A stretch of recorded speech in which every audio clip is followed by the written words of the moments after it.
लमतान किया गया, कुर्बान किया गया, और इतने गम और इतने दुख और इतनी तकलीफें उन्होंने हमारी भी खातिर बर्दाश्त की। और यूहन्ना की इंजील 3 बाब और 16वीं आयत में लिखा है, क्योंकि खुदा ने दुनिया से ऐसी मोहब्बत रखी कि अपना इकलौता बेटा बख्श दिया, ताकि जो कोई उस पर ईमान लाए वो हलाक ना हो बल्कि हमेशा की जिंदगी पाए। और जब हम यशायाह की मार्फत लिखा गया है सीफा उसका 53 बाब तफसील से पढ़ते हैं तो बड़ी वजाहत के साथ उसके सलीबी दुखों का बयान इसमें किया गया है। और ये मसीह यीशु के सलीब पर कुर्बान होने से कई साल पहले जो था इस बात के बारे में आगाही दी गई थी कि ऐसा कुछ होगा, और बाकी जब मसीह यीशु आए तो ऐसा ही हुआ। और जब हमने इंसान सलीबी कलमात को देखा तो हमने देखा कि कैसे स्टेप बाय स्टेप चीजें जो थी होंगी, और पहले मुआफी का कलमा, फिर निजात का कलमा, फिर मोहब्बत का कलमा, और फिर चौथा कलमा जो हमने देखा जिसमें था एली एली लमा सबक्तनी, यानी ऐ मेरे खुदा तूने मुझे क्यों छोड़ दिया। तो उस वक्त जब मसीह यीशु ने हमारे गुनाह, वो बर्रा जो बेऐब था, उसने जब हमारे गुनाह उठा लिए तो खुदा की जात से जुदा हो, तो वो कहते हैं कि ऐ खुदा तूने मुझे क्यों छोड़ दिया। तो वो कितने गम में थे, और जब पाक रूह और खुदा उनसे जुदा हो गए तो जिस्मानी जिस्म में रहते हुए उन्हें वो जिस्मानी दुख का एहसास हुआ। तो फिर 5वां कलमा अदा हुआ जो क्या था, मैं प्यासा हूँ। अब उन्हें जिस्मानी अजियत का भी एहसास हो रहा है, अब उन्हें वो तकलीफ महसूस हो रही है क्योंकि खुदा की उनसे जुदा हो गई। और फिर 6वां कलमा अदा हुआ जो था तमाम हुआ, यानी कामिलियत का वो काम और निजात का वो काम जिसे करने के लिए वो जमीन पर आ गए, जिसे करने के लिए उन्होंने इंसानी सूरत तैयार कर दी, आज वो काम पूरा हुआ। और आए हम 7वें कलमे पर जब नजर डालते हैं जो लूका की इंजील उसका 23वां बाब और उसकी 46वीं आयत में लिखा है,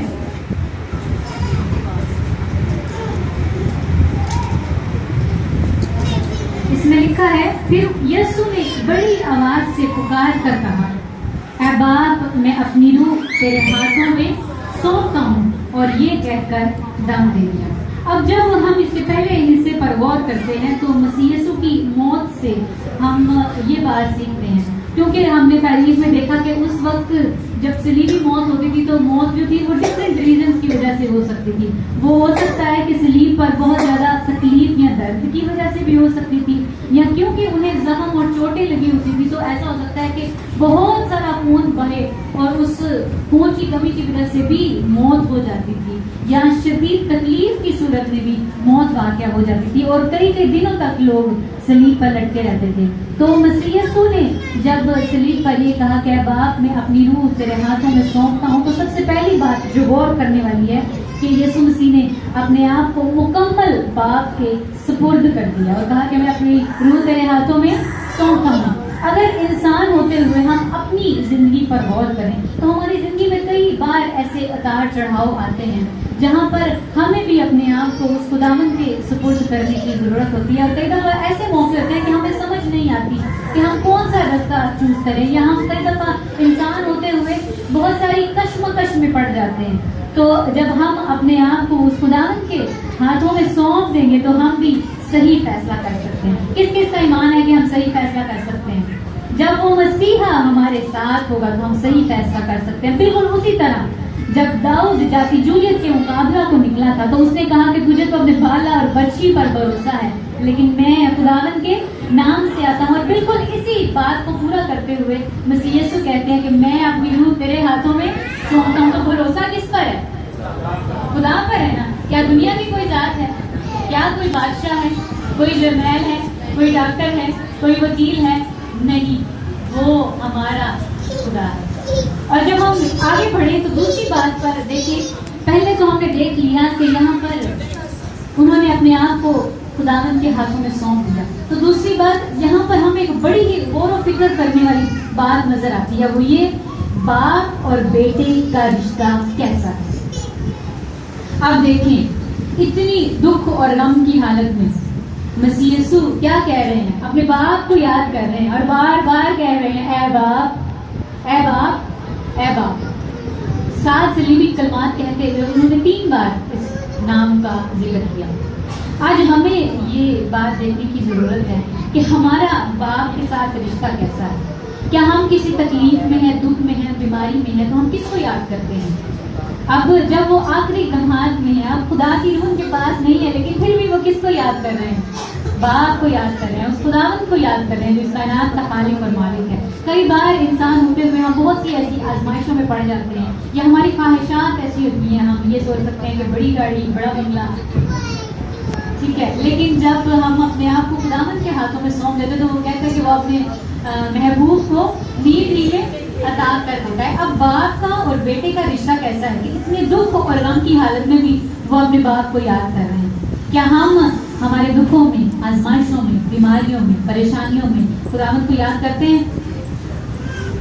کون کون کرتا ہے خداوند کو یاد؟ واقعی وہ خداوند جو نا امیدی میں امید پیدا کر دیتا ہے، جو مشکلات میں حل عطا کر دیتا ہے، جو بیماریوں میں شفا بخش دیتا ہے، اور جو ضرورت کے وقت کیا کر دیتا ہے، اپنے لوگوں کو مہیا کر دیتا ہے۔ جس طرح وہ بنی اسرائیل قوم کے ساتھ تھا بیابان میں، آسمان سے من برستا تھا، لوگ سیر ہوتے تھے، اور وہ آگ کے ستون میں اپنے لوگوں کے ساتھ رہتا تھا، چشمہ نکال کر اپنے لوگوں کو پانی، ان کی پیاس بجھاتا ہے۔ تو آج جب ہمارا رشتہ ہمارے باپ کے ساتھ اسٹرانگ ہوگا، ہمارا رشتہ اس خداوند کے ساتھ مضبوط ہوگا، تو ہماری زندگی کیسی ہوگی؟ ہماری زندگی بھی ایک عملی زندگی ہوگی۔ اسی طرح جب ہم آگے بڑھیں تو ہم دیکھتے ہیں اب یہاں پر مسیح یسوع نے بڑے ہی اطمینان اور سکون کے ساتھ پیس ان ڈیتھ کا کام کیا ہے، اور انہوں نے کیا کیا؟ پرسکون موت کے بارے میں انہوں نے دکھایا ہے کہ کس طرح کتنی وہ دکھ اور غم کی حالت میں ہے، لیکن پھر بھی